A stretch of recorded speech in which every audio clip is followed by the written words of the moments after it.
Mr. Deputy Chairman, I would like to refer to some of the observations made in the course of the debate which relate to the Defense Ministry items. There have been comments expressing concern in regard to the conditions and salaries of the officers and men of the armed forces. No one would contend that these conditions have either reached an extremely satisfactory stage, but defense, like everything else, has to be fitted into the general pattern of the country. The first question is what we can afford and what are the relative priorities.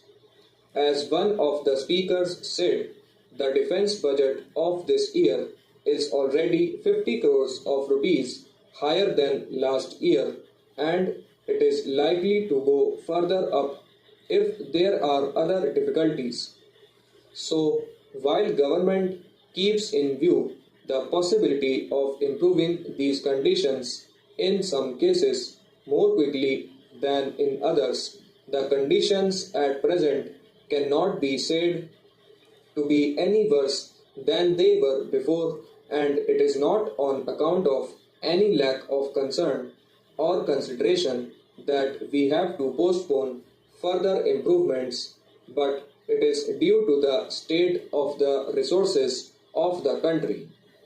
The armed forces have undergone no physical expansion, that is to say, the strength has not been increased, but there is a considerable amount of money expended year after year because of better equipment, more modern equipment, and also because of rise in prices of material, military or otherwise, in the world.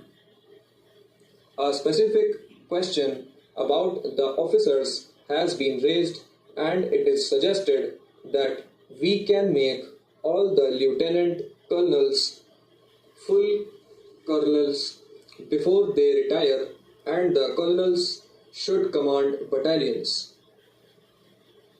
We are not refusing to have this practice just because it is not done elsewhere, but normally a battalion commander is a lieutenant colonel everywhere. If we were to convert all these lieutenant colonels into full colonels, a large number of officers will get colonel's rank, and their pensions, even if they served for 20 years, would be 100 rupees a month more than the others, and at the present moment the country cannot afford it.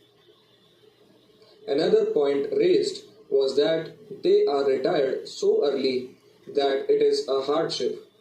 It is true that they can retire at 40, but most of them do continue. In the services, the age of retirement, as against in private industries, is early. It is not necessary for me to labor this